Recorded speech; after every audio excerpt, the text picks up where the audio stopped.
Om Shanti, bonsoir tout le monde. Merci d'être là.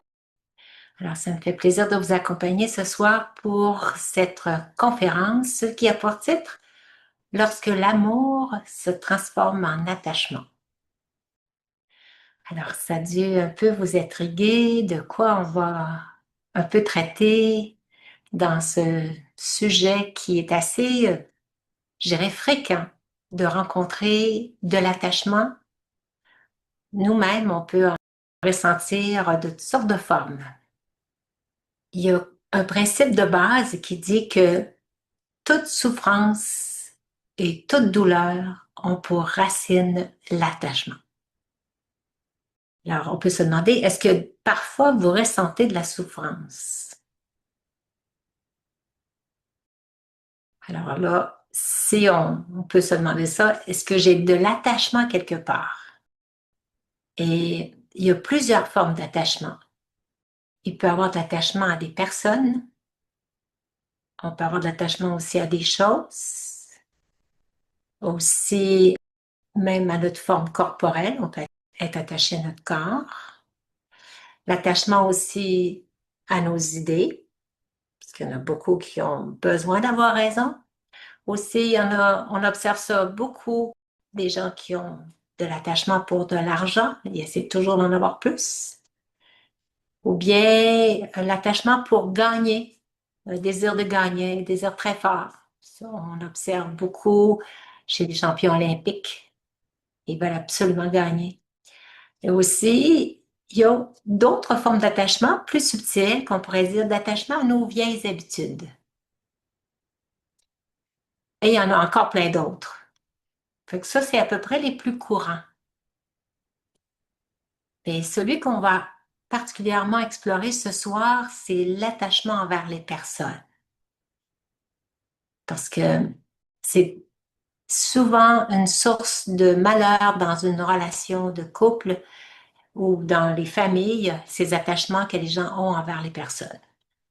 Mais avant d'explorer toute cette dimension-là, on va vite passer les autres dimensions que je viens de mentionner par rapport au attachement envers les choses. Certaines personnes vont identifier leur degré de réussite et d'échec aussi à la qualité puis à la quantité des choses qu'ils possèdent, la quantité des biens qu'ils ont pu accumuler dans cette vie. Leur valeur est rattachée à la possession de choses. Alors, ils doivent continuellement renouveler leur possession matérielle pour sentir qu'ils ont de la valeur, parce qu'ils sentent beaucoup qu'il y a de la compétition autour d'eux, alors ils doivent toujours en avoir plus pour se redonner de la valeur. Et cette croyance-là les amène à courir sans cesse à l'accumulation de biens matériels. Ça les empêche de vivre des relations sincères avec les autres parce que elles sont toujours en quête de matériel. Elles ne mettent pas les valeurs à la bonne place. Alors ça, c'est les attachements aux choses. Ils peuvent même briser une relation si quelqu'un vient casser quelque chose chez eux par inadvertance, même si c'est pas volontaire. Ils vont en vouloir à la personne parce qu'ils étaient tellement attachés à cette chose-là. Ou ils vont devenir très malheureux s'ils perdent quelque chose à laquelle ils étaient très attachés. Alors ça, c'est l'attachement aux choses. Et aussi, un autre attachement, c'est qu'on rencontre souvent, c'est la forme corporelle dans notre corps. C'est même l'attachement le plus difficile qu'on va avoir à faire à la fin, quand il vient le temps de quitter le corps. C'est très, très difficile pour les gens à cause de cet attachement-là à la forme corporelle. On est convaincu qu'on n'est rien d'autre que cette forme corporelle. Puis, si c'est le cas, si les gens sont beaucoup, beaucoup attachés à leur corps, ben, ça va se transformer en une vie de souffrance puis de soucis parce que c'est une constante préoccupation pour leur apparence. Parce que le corps vieillit, ils sont moins jolis que quand il y avait 20 ans. Puis aussi, ils ont beaucoup la peur de perdre leur corps parce qu'ils pensent qu'ils sont le corps. Alors, à cause de ça, ben, ils ont peur de perdre la vie. En fait, quand on prend les cours de Raja Yoga, on s'aperçoit c'est qui la vie, c'est pas le corps. Le corps, c'est le véhicule. C'est une résidence temporaire. C'est une enveloppe charnelle qui nous contient, nous, l'âme qui est ici à l'intérieur. Alors, cette fausse perception de soi, ben, va nous empêcher de réaliser que notre corps est juste une forme temporaire qu'on occupe. Puis on va le changer pour en prendre un autre. C'est pas plus compliqué. La vie continue. Mais on a peur de perdre la vie, pensant que je suis le corps. Alors, c'est une source de souffrance quand on rentre dans cette inquiétude-là. Alors, juste considérer le corps comme étant une résidence temporaire. Être attaché au corps, c'est vraiment une source de souffrance. Puis si on regarde après ça aussi, les gens qui sont beaucoup attachés à leurs idées, qui ont souvent besoin constamment d'avoir raison, de prouver qu'ils ont raison. C'est plus difficile à se défaire de ça parce que on est attaché à notre opinion. On continue de croire que ceux qui sont en désaccord avec nous ont tort, puis on veut les rectifier, on veut leur dire que non, non, c'est pas ça. On s'obstine continuellement. Parce que son point de vue de l'autre, c'est comme s'il n'y avait pas de valeur à nos yeux. Alors oui, on peut exprimer notre opinion, mais si l'autre n'est pas d'accord, on n'a pas besoin de lui prouver à tout prix qu'il a tort. Il a quand même droit à son opinion. Alors, ce qui serait à prioriser, c'est d'essayer de maintenir une harmonie avec l'autre personne et non pas garder prioritaire mon idée que j'ai raison. C'est l'ego qui nous fait agir comme ça, de vouloir prouver qu'on a raison. Alors ça, c'est l'attachement aux idées. Puis un autre gros problème qu'on observe beaucoup dans la société, c'est l'attachement à l'argent. Personne pense qu'ils doivent avoir de l'argent pour être heureux. Tout ça, c'est une croyance limitante. Parfois, il prend tellement d'importance que ça finit par être un facteur prédominant dans leur existence. Ils vont travailler des 70 heures par semaine pour essayer d'avoir encore plus d'argent. Ils vont négliger les relations avec leur famille, ils ne seront pas présents à la maison parce qu'ils sentent que pour rendre tout ce monde-là que j'aime, auquel ils sont attachés, heureux, il faut leur donner beaucoup de confort matériel. Alors que souvent, ils vont dire non, ils auraient tant souhaité avoir la présence de leur père plutôt que d'avoir tous ces jouets et tous ces conforts physiques. Alors, l'attachement à l'argent, ça intensifie le désir, puis la personne reste insatiable, elle n'a jamais assez. Il faut toujours qu'elle en ait plus pour se sécuriser. Alors, le bonheur ne lui vient pas de cette accumulation de biens matériels. C'est une fausse illusion. Il y a aussi des gens qui ont de l'attachement au désir de gagner. La victoire, pour eux, ça signifie qu'ils s'identifient à leur performance, puis aussi il y a comme une forme de domination sur les autres. Ils sont les meilleurs, ils se comparent aux autres. Alors, ils éprouvent de la fierté lorsqu'ils gagnent, puis quand ils perdent, ben là, c'est de la souffrance. Fait qu'on voit tout de suite que c'est inutile d'essayer de mettre tant d'importance à vouloir gagner à tout prix, tant d'efforts, tant d'énergie.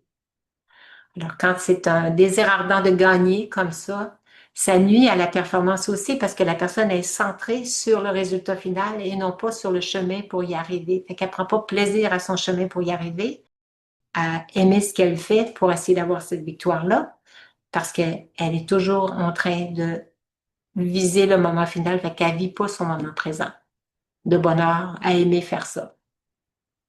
Alors, un autre attachement, c'est l'attachement à ses vieilles habitudes. Il y en a des fois, c'est difficile pour eux de changer un peu leur routine. C'est des attachements à ces vieilles habitudes-là étaient le pouvoir de s'adapter aux nouvelles situations qui peuvent se présenter dans leur vie.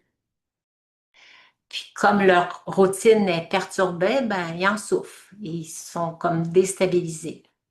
Alors la routine, ça ne permet pas à l'âme à s'ouvrir à de nouvelles expériences, tout simplement.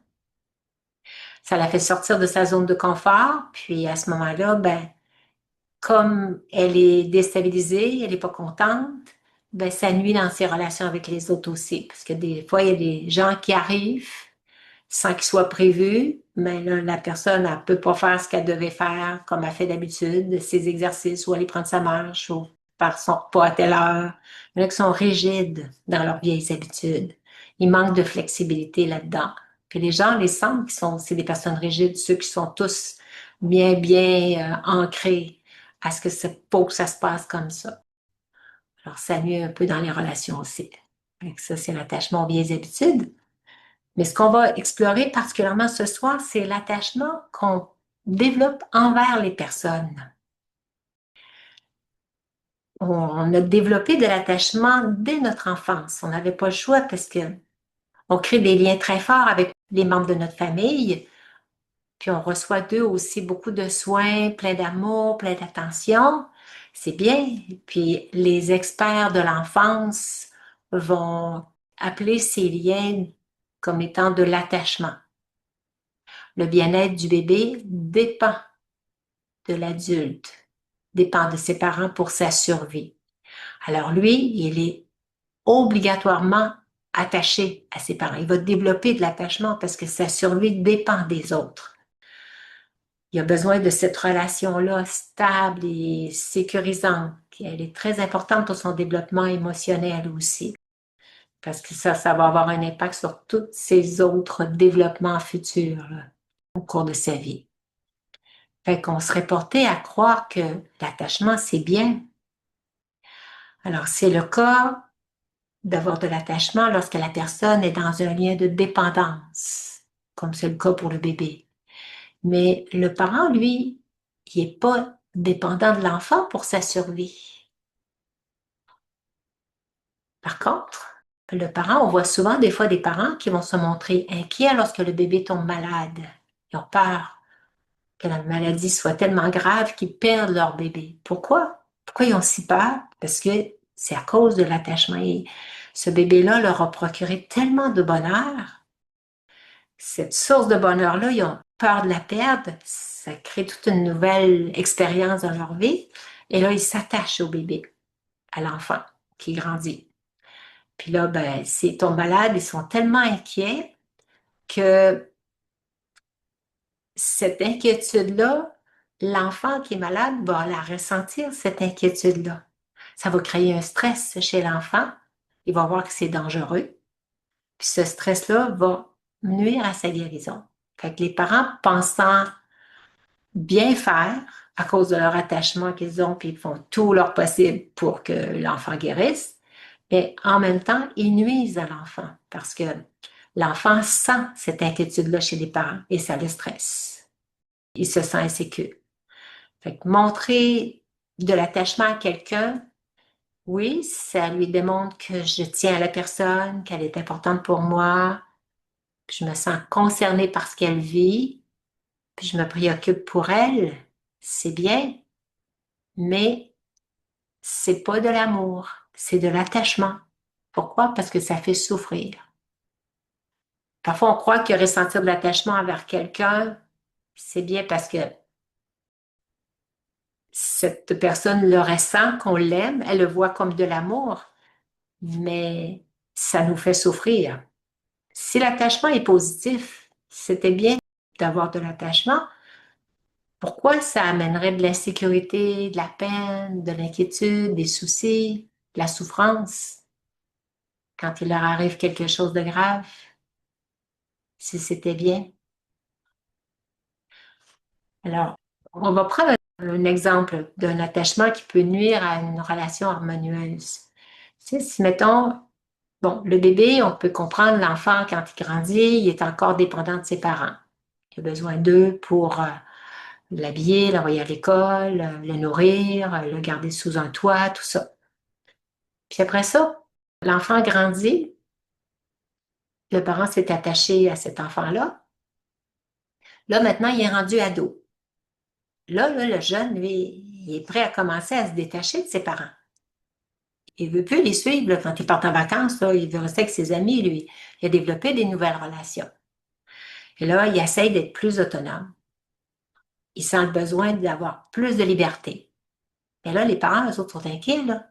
Ils ne veulent pas trop le laisser aller. Ils ont peur des décisions qu'il va prendre, des choix qu'il va faire. Peut-être que ça va lui nuire. Peut-être qu'il va se mettre dans le pétrin. Ils veulent même des fois contrôler comment il va s'habiller. Parce que si tu t'habilles comme ça, qu'est-ce que les autres vont dire? Bon, ben, il y a plein de choses. Des fois, les parents essaient de contrôler chez l'enfant, puis lui, il veut avoir d'autonomie. Alors, il veut être en mesure de prendre lui-même des décisions pour lui. Ce qu'il veut faire, où il veut aller, tout ça, alors qu'il veut rentrer. Puis quand les parents sont trop contrôlants, ben, ça crée des conflits. Puis là, on appelle ça des crises d'ado. On pense que c'est l'enfant qui n'est pas correct, mais en fait, c'est lui là, qui essaie de revendiquer son droit à la liberté. Parce que chacun de nous, on est des êtres libres. Puis quand on est rendu assez mature pour prendre nos propres responsabilités, puis que l'autre cherche encore à nous limiter dans nos choix, ben là, ça crée des conflits. Parce que le parent ne veut pas laisser aller l'enfant qui est rendu, lui, qui veut être autonome, mais le parent, lui, il n'est pas rendu là encore. Il le voit encore comme un petit, il l'appelle encore le petit, quand il est rendu à 16 ans et 18 ans. Il l'appelle encore le petit, c'est le plus jeune de la famille. Fait que c'est pour ça que ça entraîne vraiment des problèmes de relation, des fois entre l'ado et le parent. Alors, les parents résistent à tous ces changements-là. Pourquoi? À cause de l'attachement. Ils ont peur que leur enfant prenne des mauvaises décisions, qu'il arrive quelque chose. Fait qu'ils veulent le protéger contre son gré. Fait que ça entraîne cette résistance-là. Puis, à un moment donné, à l'école, avec ses amis, si jamais des fois il vit des épreuves difficiles, puis qu'il en parle avec ses parents, puis là, ses parents vont s'inquiéter pour ça, puis ils vont peut-être même essayer de solutionner ça, apporter une solution à ça en allant voir le directeur si l'enfant est intimidé à l'école. Bon, il essaie de prendre en charge la situation de l'enfant, alors que l'enfant, tout ce qu'il vous souhaitez, lui, c'est partager ce qu'il vit, avoir une écoute, sentir de la compassion, sentir qu'il est appuyé puis qu'il est compris, alors que l'autre veut tout solutionner ses problèmes. Alors, lorsque l'un de nos proches vit des choses difficiles puis qu'on souffre, ben l'autre qui voit qu'il apporte de la souffrance à ses parents en lui confiant ses problèmes, ben il les aime, ses parents, il veut pas leur donner de la peine. Fait qu'à un moment donné, ben qu'est-ce qu'il va faire? Il leur racontera plus ces choses qu'il vit parce que il voit qu'est-ce que ça provoque chez l'autre qui a de l'attachement. Ça leur donne tellement de soucis que c'est pas ça qu'ils veulent, les autres. Ils veulent pas leur donner des soucis. Fait qu'à cause de l'attachement, ils vont garder ça pour eux. Ils sentent que les parents ont de l'attachement pour eux. Alors, il ne se confiera plus à ses parents. Il va se confier à des amis ou à d'autres personnes. Là, les parents ne sauront plus du tout qu'est-ce qu'il fait, qu'est-ce qui passe, pourquoi il ne parle plus, qu'est-ce qui se passe. Alors, tout ça, ça amène de l'incompréhension dans les relations. Alors que l'enfant, il a besoin de plus de pouvoir, d'amour, de support, d'une énergie positive, des bons souhaits, et non pas de l'inquiétude, puis des soucis de la part du parent. Si j'entre dans la peine de l'autre, si je sens sa peine, je peux même me mettre à avoir encore plus de peine que la personne elle-même. Alors, on sent bien que on est en train de faire une fausse route, là, quand on est dans cette attitude-là. Qu'est-ce que la personne va comprendre par cela? Elle va dire, il faudrait mieux que je lui parle plus de mes problèmes. Quand une amie vient me confier ce qu'elle vit, puis que j'essaye juste de lui trouver toutes les solutions, tout ce qu'elle voulait, c'est une oreille attentive, une écoute. Elle n'a pas besoin à moins qu'elle nous le demande, mais qu'on essaie de trouver quoi faire à sa place. Elle ne veut pas nous causer des soucis nécessairement. Alors maintenant, si on regarde dans une relation de couple, qu'est-ce qui arrive? Lorsque deux personnes se rencontrent et qu'elles se plaisent, qu'elles sentent une attraction l'une envers l'autre, tout de suite, on peut dire qu'il y a comme un sentiment d'amour. Au tout début, On sent que c'est comme un sentiment d'amour qui vient de naître entre les deux. Et ce sentiment d'amour-là procure beaucoup de bonheur. On voit chez l'autre des belles qualités, qu'elle a un beau prestige, qu'elle a beaucoup de valeur à mes yeux. Et en plus, cette personne me démontre que je lui plais. Alors, tous les deux, on ressent du bonheur. Mais si une des deux personnes manque de confiance en soi, hein, si mon estime de soi puis ma confiance en moi dépend du regard que l'autre porte sur moi, si je me sens valorisée d'être aimée par cette personne-là qui a beaucoup de valeur à mes yeux, qu'est-ce que ça fait sur moi?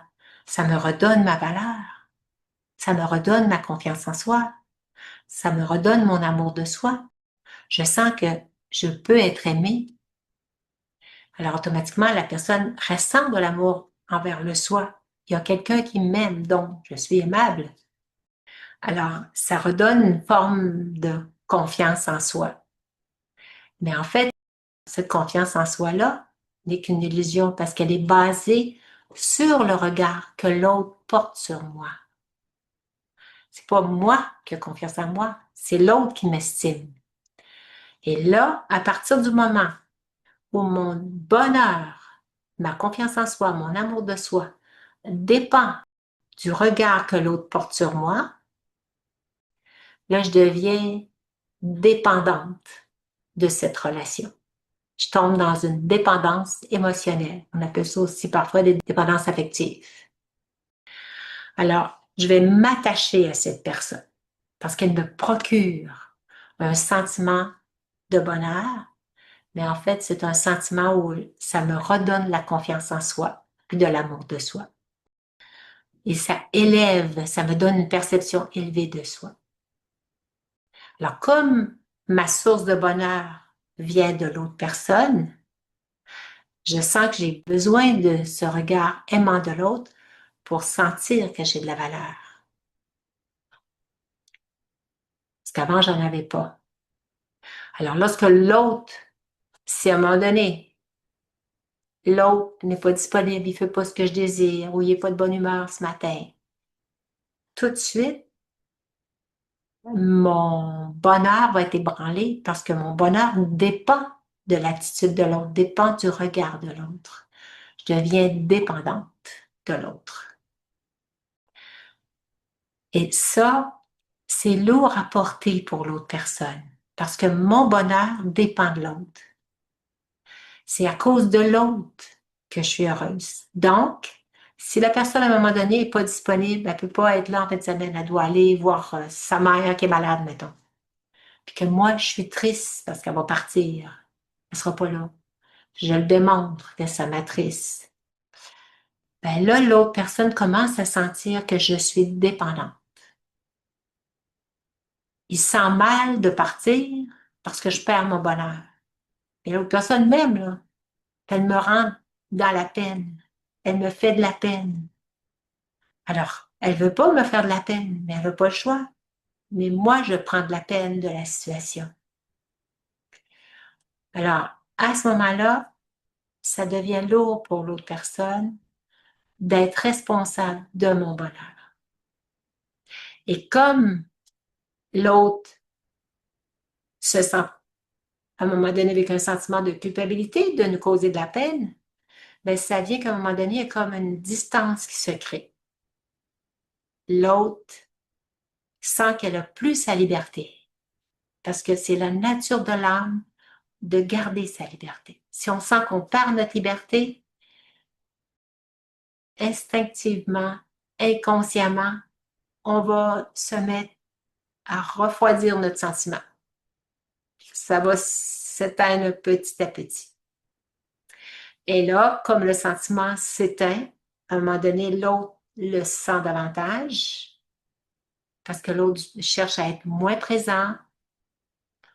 Il n'est pas toujours en train de nous appeler, puis de répondre à notre appel tout de suite, comme il le faisait au début. Il attend un peu, il attend 2 jours, 3 jours. L'autre s'inquiète encore plus. Alors là, ça fait en sorte que l'amour vient de s'éteindre d'un côté.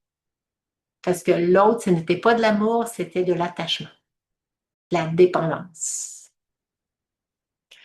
Alors, si dans la relation de deux êtres, l'un ressent la peur de perdre l'autre,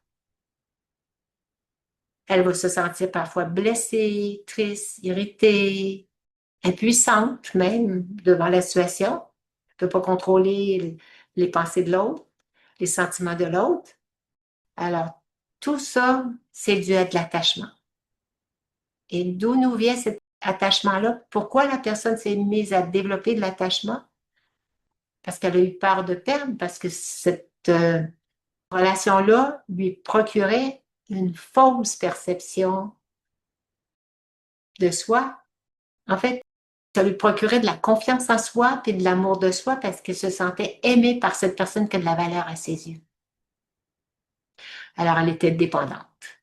Alors que non, on ne doit pas baser notre perception de soi sur le regard des autres. C'est une fausse illusion de penser qu'on doit accorder de l'importance à ce que les autres pensent de nous. Si on développe cette attitude-là de baser notre valeur sur ce que les autres pensent ou disent de nous, on va toujours se faire piéger, on va toujours être dans la quête de plaire, puis de faire n'importe quoi pour que les autres nous aiment, parce qu'on a besoin de ce regard que les autres nous démontrent de l'amour. On est dépendant des autres. Alors, l'amour à ce moment-là s'est transformé en attachement. Comment on va faire pour pas tomber dans ce piège-là? Il va falloir développer soi-même de l'estime de soi, de l'amour de soi, de la confiance en soi. Et comment on fait ça? Commencer par reconnaître qui je suis. Je ne suis pas cette forme corporelle, je suis cette énergie à l'intérieur, je suis cette âme, et reconnaître les qualités originelles de l'âme, de qui je suis. Je suis amour, je suis bonté, je suis sagesse, je suis paix, je suis bonheur. Mon bonheur ne vient pas de l'extérieur, ça fait partie de la nature originelle de l'être. Je suis bonheur. Et je suis amour. Et quand je suis amour, et que je démontre l'amour, puis je développe l'amour, plus je serai dans cette attitude-là, comme tout le monde recherche l'amour, tout le monde est attiré par la personne qui est amour. Elle va automatiquement trouver l'amour parce que c'est ce que tout le monde recherche, de l'amour. Mais le problème, c'est que tout le monde le cherche à l'extérieur. Alors qu'on se doit, nous, de le développer en soi, être amour, exprimer l'amour, dégager l'amour, être souriant, être heureux. Et tout ça, c'est des positions mentales que l'âme doit adopter. Et plus on verra des gens qui sont dans cette belle énergie d'amour, toujours bienveillants, toujours souriants, toujours respectueux, parce qu'ils sont dans une estime de soi suffisamment solide pour rester dans ce bonheur-là, ça attire tout le monde va les aimer, ces gens-là. Ils vont attirer l'amour de tous. Alors, c'est facile à ce moment-là d'être aimé et de rester dans l'amour et non pas tomber dans l'attachement. Parce que l'attachement, on développe l'attachement quand on tombe dans le piège d'avoir peur de perdre la source d'amour. On se sent aimé. Alors, pourquoi on se sent aimé? Parce qu'on est amour. Et on l'exprime, et on le dégage, et on l'incarne. C'est ce qu'on est. Et ça nous permet de rester détachés. On n'est pas dépendant des autres. Puis rester détaché, ça ne signifie pas que je reste indifférent à ce que l'autre ressent. Là. C'est pas du tout dans cette attitude intérieure-là. C'est juste que je suis pas dépendant. Puis rester détaché, ça veut pas dire que ce qu'il vit, ça me touche pas. Que je reste froid à ça, à ce qu'il vit. Que même que je nie ou que je minimise ce qui lui arrive. Non, non, c'est pas grave, ce qui t'arrive, c'est bien correct, tu vas passer à travers, fais-toi-en pas. Non, on n'est pas là en train de minimiser ce qui est leur vie. On n'essaie pas non plus de prendre leur vie en main. On les laisse être ce qu'ils veulent être. On est là pour les seconder, pour les soutenir, mais pas pour prendre le contrôle de leur vie. On leur dit pas ce que nous, on pense, qu'est-ce qui serait mieux pour eux. On les laisse choisir selon leur capacité, puis selon leur désir à eux, qu'est-ce qu'ils veulent faire. On a vu bien des parents qui ont choisi la profession de leurs enfants. Les enfants, ils voulaient être des artistes, ils voulaient chanter. Non, non, non, tu ne feras pas ça, tu ne peux pas gagner ta vie avec ça. Tu n'auras pas un bon salaire avec ça. Tu vas souffrir, tu vas être dans la misère. Fait que les parents, souvent, ont bloqué beaucoup d'enfants dans leur élan artistique ou choix de vie. Alors, rester détaché, oui, c'est bien important, mais comprendre que l'autre, je serai toujours là pour l'aider. Je suis disponible. Ça, c'est le vrai amour. Que mon rôle, c'est pas de contrôler sa vie. Puis que je comprends aussi sa peine, mais que c'est pas nécessaire que j'ai aussi de la peine, moi aussi. Non, comment on peut vraiment être une aide pour l'autre personne? Parce que rester détaché, ça veut pas dire être indifférent à ce que l'autre vit, là. C'est vraiment être pas affecté par ce que l'autre vit. Parce que si on est affecté, on tombe dans la peine, on tombe dans une énergie négative, nous aussi, on peut pas l'aider. On est nous aussi dans la souffrance. L'autre a besoin d'une énergie positive pour se sortir de son malheur. Il a besoin de réconfort, de notre soutien, de notre encouragement, de le laisser vivre ses expériences aussi. C'est juste de l'encourager de poursuivre, puis il va passer à travers. Alors, comment on va rester aimant et détaché? C'est pas les gens ou les événements qui font que les gens sont malheureux. C'est les pensées que les gens créent face aux événements qui vont causer ces émotions-là. Alors, je reprends ça parce que c'est bien important. Souvent, on attribue notre malheur aux situations qui nous arrivent dans notre vie, aux événements. Alors que non, ces événements-là, ils vont toujours se présenter. Il y en aura tout le temps. Mais comment, moi, je me situe face à cette situation-là? Quelle pensée je vais créer? Est-ce que je vois ça comme un défi à relever? Une grosse tuile qui me tend sa tête? Comment je réponds à ça? Est-ce que je deviens expérimentée parce que, waouh, je vais vivre quelque chose? J'ai vécu un échec, ma compagnie a fait faillite. Il y en a qui passent très bien à travers ça. Il y en a d'autres, non, pas du tout. Ils s'inquiètent sur tout ce que les autres vont dire. Qui a fait faillite. Il n'a pas réussi. Il est tombé pas bon. Fait que, comme ils sont préoccupés de ce que les autres vont penser, comme l'autre qui devient dépendant parce qu'il base son estime de soi sur ce que les autres pensent d'eux, alors on est dépendant du regard des autres. Il faut se libérer de ça. On n'est pas dépendant du regard des autres. Moi, je sais c'est quoi ma valeur.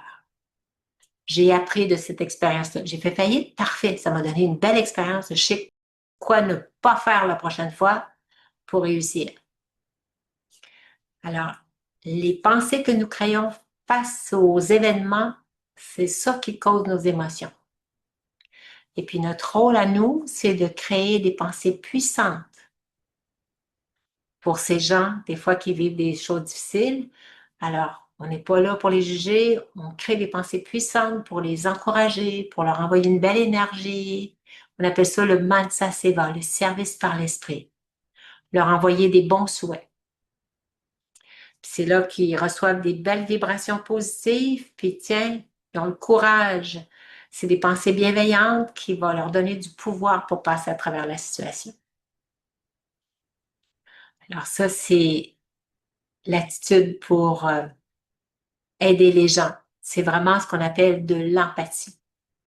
Hein? Parce que si notre amour est associé à des inquiétudes, la peur, la souffrance, c'est pas de l'amour. C'est vraiment de la dépendance émotionnelle à ce moment-là. Ça, c'est important de s'examiner à l'intérieur de soi. Si je ressens de la peine pour l'autre, je suis dans la dépendance affective. J'ai de l'attachement pour l'autre. Quand on a un esprit perturbé, on ne peut pas aider la personne de la bonne manière, puis ni dans la bonne mesure. On le voit très bien comme penser à quelqu'un qui vit des choses très, très difficiles, qui a une grosse dépression, un gros burn-out, et qui va consulter un spécialiste, un psychologue ou un psychiatre. Ben, si son psychologue se met à pleurer avec lui, il va dire, ben, regarde, il ne peut pas m'aider, lui, là. C'est important que l'autre personne reste détachée. Puis c'est pour ça qu'ils peuvent réussir à nous aider, parce que eux, ils n'ont pas d'attachement pour nous. Leur bonheur ne dépend pas de nous. Alors, comme leur bonheur ne dépend pas de nous, ils restent détachés. Ils sont en mesure de facilement rester détachés. Ils nous écoutent, ils nous font découvrir des choses sur nous-mêmes, ils nous font découvrir nos capacités, nos ressources, ils nous guident. Puis, on sent vraiment qu'on est soutenu par ces gens-là qui nous conseillent, ces psychologues-là ou ces spécialistes-là, travailleurs sociaux, qu'importe. Un coach de vie, il y en a beaucoup qui consultent maintenant les coachs de vie. Alors, ces gens-là sont détachés. Fait que si nous, on veut aider nos proches, il faut adopter la même attitude. Être capable de rester détaché de ce qu'ils vivent. Leur peine, leur malheur leur appartient. Je suis là pour leur faire découvrir leurs ressources, leur potentiel pour passer à travers la situation. Les guider vers la bonne solution. Pas prendre la décision pour eux. Parce que si on tombe dans des vibrations de peur, automatiquement, c'est des vibrations négatives, des inquiétudes, des soucis. Ben là, ça va aller vers la personne et ça va lui enlever tout son pouvoir, sa confiance en soi.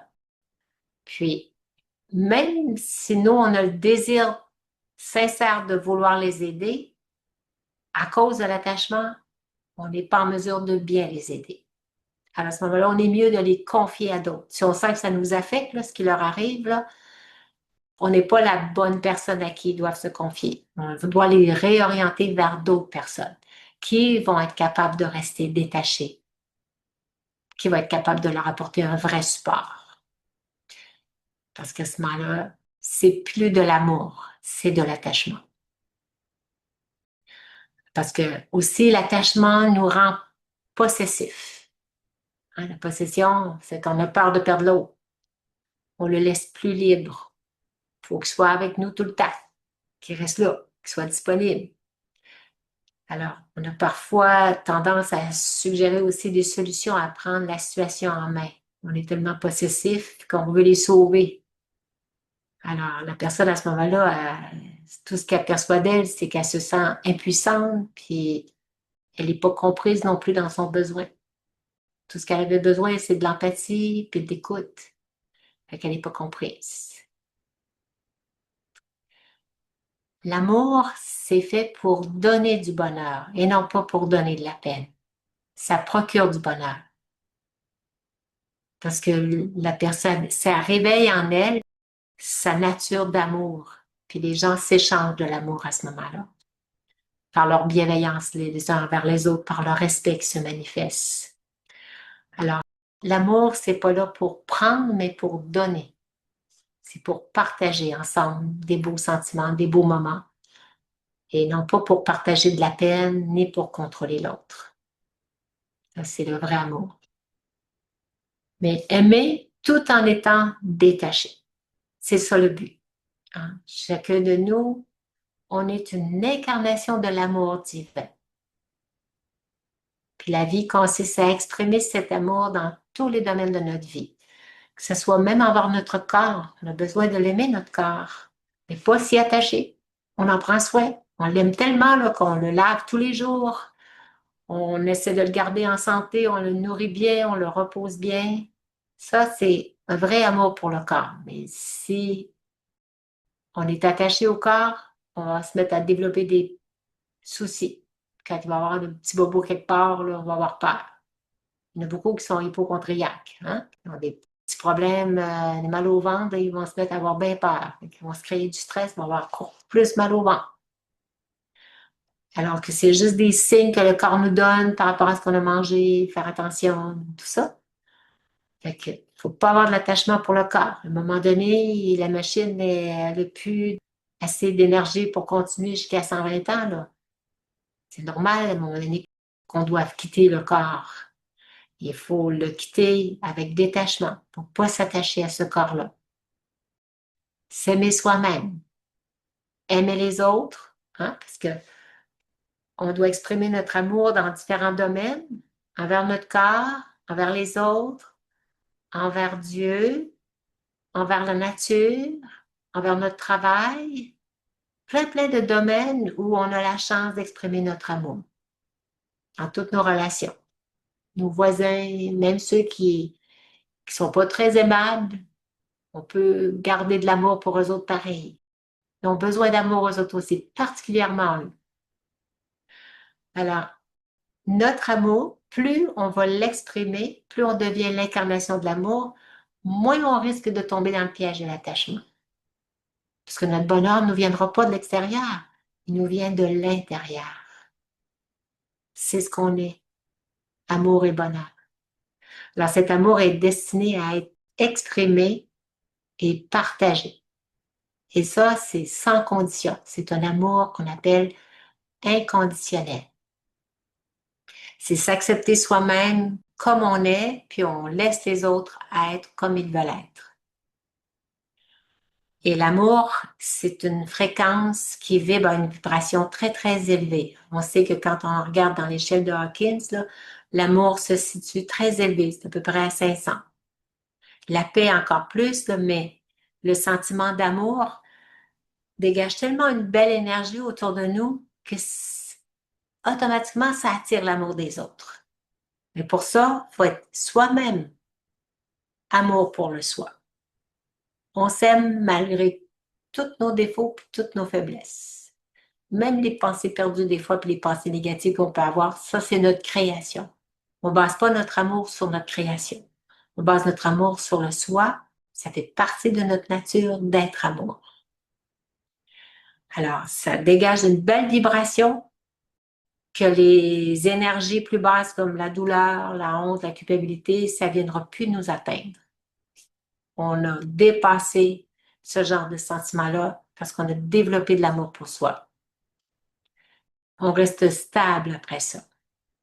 L'amour inconditionnel ne peut pas exister au moment où on ressent émotivement de la douleur intérieure. On n'est plus dans notre énergie d'amour à ce moment-là. Aimer tout en étant détaché, ça permet de moins souffrir dans toutes nos relations. On n'est que dans l'énergie d'amour. Il aura beau arriver n'importe quoi à nos proches, on est d'un grand soutien pour eux parce qu'on est capable de rester détaché. On se rapproche des autres, puis on leur donne tout notre amour. On est affectueux.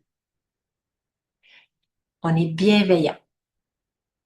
On ressent cet amour inconditionnel, puis on l'exprime aussi pour les autres.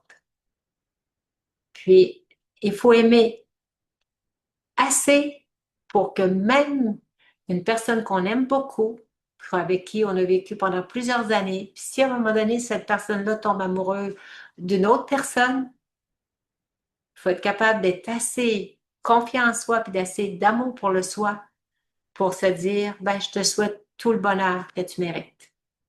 Je t'aime beaucoup, j'ai beaucoup d'admiration pour toi, tu as droit à ton bonheur aussi, alors c'est correct que tu me quittes, je te souhaite tout le bonheur. Ça, c'est du vrai amour. C'est pas de la dépendance. Est-ce qu'on est prêt à laisser partir l'être cher si à un moment donné, il y a à vivre une autre expérience? Il y a un karma à régler avec d'autres personnes, on ne sait jamais. Tout ce que l'autre peut arriver à un moment donné, sans le vouloir, il peut tomber amoureux ailleurs. Un coup de foudre, une âme sœur qui arrive. Alors, est-ce qu'on est prêt à aimer à ce point-là? Moi, j'ai une nièce que j'étais tellement étonnée de voir sa réaction, sa façon dont elle a répondu à la situation. Elle aimait beaucoup son mari, puis ils avaient même un enfant ensemble. Puis son mari, il y a une nouvelle collègue, il est ingénieur, puis une autre ingénieure, une femme ingénieure qui est venue travailler à son bureau, puis ils travaillaient constamment ensemble, puis à un moment donné, ils se sont mis à développer un amour l'un pour l'autre. Puis à un moment donné, il a annoncé à ma nièce qu'il se séparait parce qu'il ne voulait pas la tromper, mais il voulait lui dire qu'il est tombé amoureux de l'autre sans le vouloir. C'est arrivé comme ça. Puis bon, qu'il voulait vivre avec l'autre personne. Puis elle lui a souhaité tout le bonheur. J'ai dit, waouh, c'est être solide intérieurement, ça. J'ai trouvé que c'était vraiment rare. Puis, elle n'a pas été blessée du tout dans son ego, que l'autre préférait l'autre. Elle ne basait pas son amour de soi en rapport avec la compétition puis la comparaison avec l'autre personne. Puis, elle était très coopérative. Puis, le couple a gardé une très belle, le mari et l'ex, là, ils ont gardé une très belle communication pour l'enfant. Puis, ils se partageaient la garde et tout, là. Mais je me suis dit, peu de gens vont répondre de façon aussi confiance en soi dans des situations comme ça. J'ai trouvé ça admirable quand j'ai su qu'ils se séparaient puis qu'elle leur souhaitait tout le bonheur. Bravo. Alors, est-ce qu'on est capable d'aimer inconditionnellement, sans attente et sans avoir peur de perdre la source de la personne avec qui on vit, avec qui on ressent du bonheur? Puis elle a rencontré, elle, quelqu'un d'autre plus tard, quelques années plus tard, mais entre-temps, elle a très bien vécu la situation. Alors, c'est possible d'aimer sans attachement. C'est garder cette confiance en soi-là, pas être ébranlé. Alors, comment on peut faire ça? Il faut entretenir des pensées puissantes envers le soi. On garde espoir que tout va se stabiliser. Moi aussi, j'ai droit au bonheur. Puis je vais vivre de nouvelles expériences. C'est de garder un esprit positif. Puis on maintient une belle énergie bienveillante et positive, alors ce qui fait que ça va attirer aussi d'autres belles personnes aussi. Et qu'est-ce qu'on fait envers l'autre? Ben, je le soutiens par des bons souhaits, qu'il trouve son bonheur aussi. Alors ça, c'est vraiment être dans les qualités les plus élevées, les plus un vrai amour véritable. Moi, je dis bravo.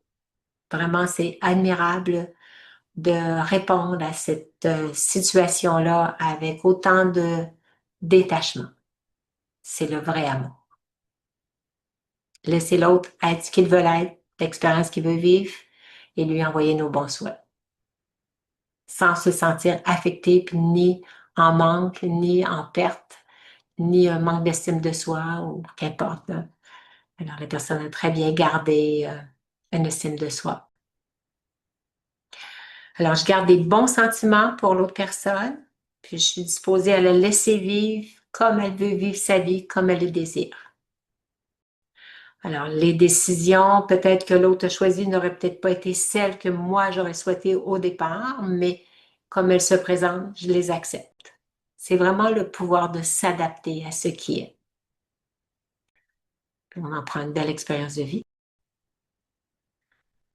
Alors, on peut faire une programmation du détachement émotif. Quand on est un petit peu tendance à être dépendant émotionnellement des situations ou des autres, à ce moment-là, on peut se placer, on peut peut-être le faire ensemble si vous voulez, comme une petite façon de se parler à soi pour renforcer notre détachement, pour pas être dans la dépendance émotionnelle. Alors, je vous invite peut-être à vous installer confortablement. On va faire ça un petit peu comme une forme de méditation, si on veut. Si vous voulez prendre un petit peu d'eau,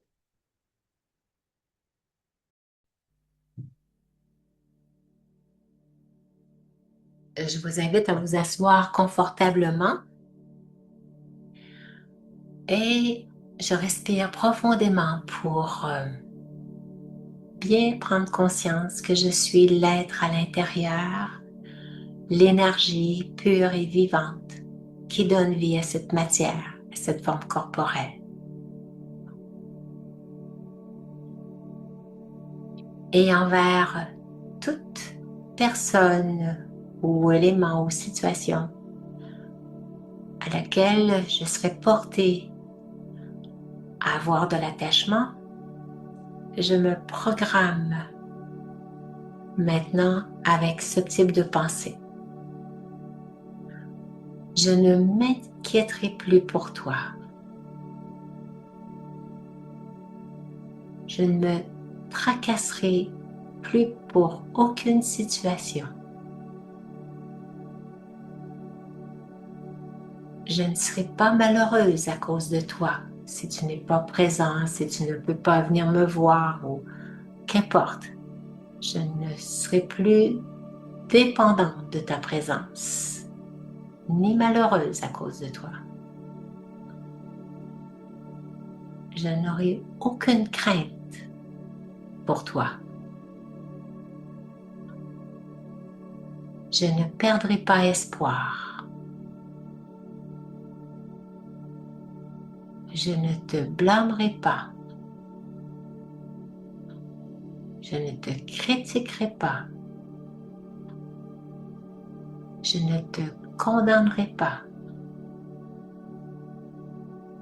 Je serai patient ou patiente avec toi.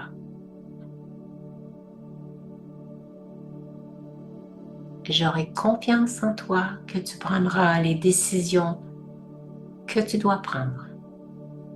Même si je sais pertinemment que ce n'est pas la bonne décision, je te laisserai la prendre parce que c'est celle que tu veux prendre. Je ne contrôlerai pas ta vie. Je te soutiendrai par mes bons souhaits, sachant que tu trouveras l'aide dont tu as besoin. Je n'ai que des bons sentiments pour toi, car je suis bien disposée à te laisser vivre ta vie comme tu le désires.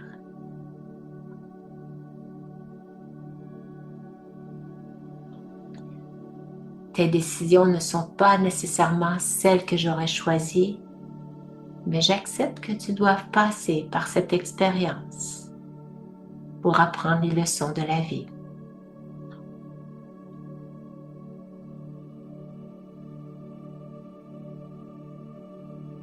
Et cette attitude de rester complètement détaché et aimant,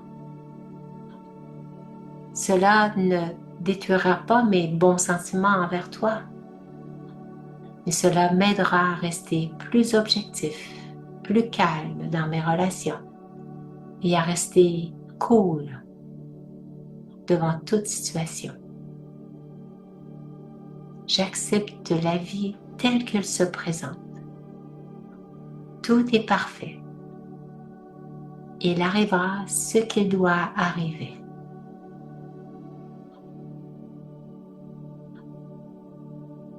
En restant détaché de tout ce qui se passe dans le monde extérieur, cela me permet de ne plus être influencé par toute situation, tout événement ou environnement défavorable. Comme la fleur de lotus, même si la fleur a les pieds dans la boue, elle arrive à se détacher de l'eau et à s'épanouir, à resplendir dans toute sa beauté. Moi, l'âme, je me détache de toute forme de négativité, de tout souci, de toute inquiétude. Et je continue de m'élever au-dessus de toute situation défavorable. Je reste aimante et détachée. Et je m'épanouis pleinement. Je reste fidèle à ma vraie nature. Je suis amour. Je suis bienveillance. Je suis paix. Mon esprit reste paisible, plus aucune inquiétude, plus aucune peur, plus aucune souffrance. Je suis même prête à accepter de perdre ce corps si sa durée de vie est terminée.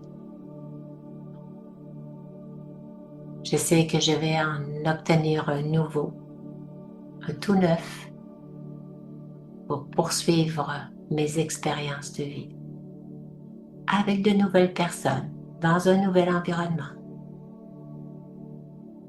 Et je continuerai à exprimer l'amour, car je suis amour.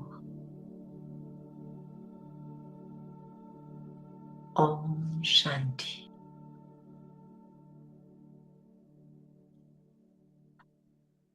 Alors voilà qui présente un peu ce que j'avais à vous partager ce soir. C'est important de veiller à ne pas tomber dans le piège de l'attachement. Ça rend tellement malheureux. Restez amour. S'il y en a qui ont un commentaire, une question, un partage, c'était bienvenu.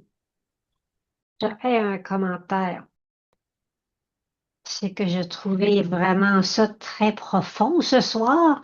Et puis, ça m'a fait revivre un petit peu mon passé, que je ne l'avais pas vu vraiment comme tu me l'as fait voir ce soir, parce que c'est avec mon premier mari.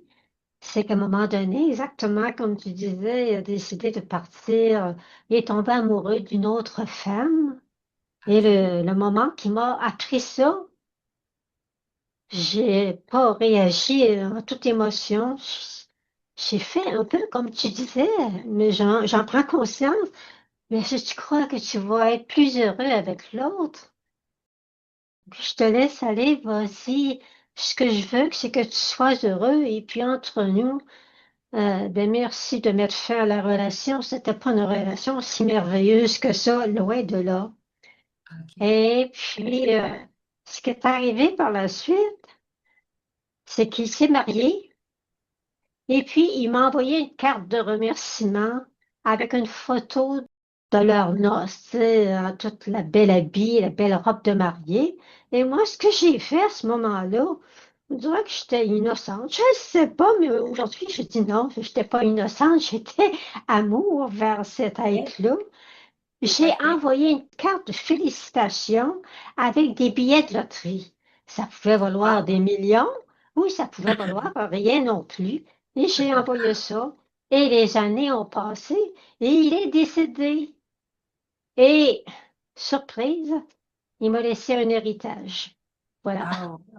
Il m'a laissé un héritage qui était un peu chatouillant pour l'autre femme quand même, parce que ça en faisait un petit peu moins pour elle. Mais c'est ça. Alors, c'est pour ça que ce soir, je découvrais tout ça, là.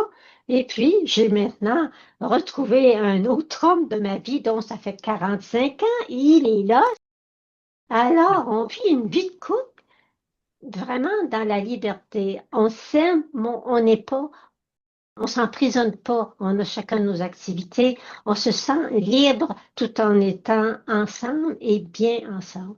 C'est ce que je voulais te partager, vous partager. Et puis, merci, Nicole, de ta profondeur et de m'avoir fait voir comment j'ai agi, Oui. puis que je te Ben, bravo, pas le merci temps pour ce d'amour. beau partage. En Voilà, fait, tu réalises que tu es amour, tu n'es pas dépendante affective. voilà.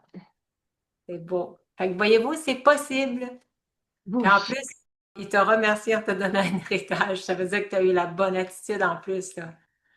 Alors, au lieu de garder des mauvais sentiments envers l'autre qui nous quitte, c'est l'ego qui est blessé à ce moment-là. Alors qu'on n'a tellement pas besoin de souffrir autant que ça. Merci pour ton témoignage. Est-ce que quelqu'un d'autre veut nous partager quelque chose?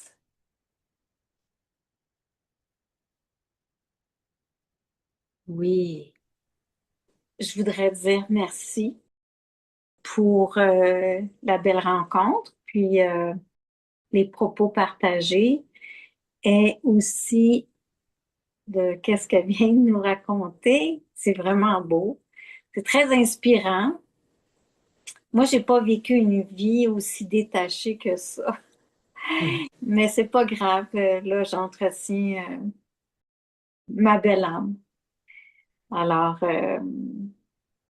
d'en prendre conscience oui, pour savoir comment mieux s'orienter dans la vie pour moins souffrir.